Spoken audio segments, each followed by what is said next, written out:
சிம்மராசினியர்களே ஜென்மத்தில் கேது சிம்ம கேதுவாக இருப்பதனாலே நினைத்தது ஒன்று நடந்தது ஒன்றுமாக இருக்கலாம். ஆனால் லாபஸ்தானத்திலே குரு இருக்கின்றார். எனவே இந்த மாதத்திலே லாபம் சிறப்பாகவே வரும்.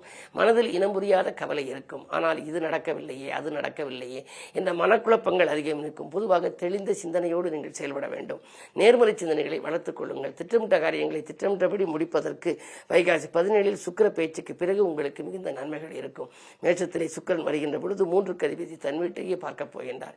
எனவே வெற்றி படிக்கட்டின் விளிம்பில் ஏறப்போகின்றீர்கள். எண்ணங்கள் எல்லாம் எளிதில் நிறைவேறும். இம்மாதம் முழுவதும் உங்களுக்கு இனிய மாதமாக அமைய விநாயகப் பெருமானை வழிபட வேண்டும். விநாயகர் சன்னதிக்கு சென்று ஒரு பாடலேனும் பாடுங்கள். அருகம்புல்லை அள்ளி ஆனைமுகன் உனக்கிழிக்க பெருகும் பொன்னை அள்ளி பெருமையுடன் தருபவன் நீ.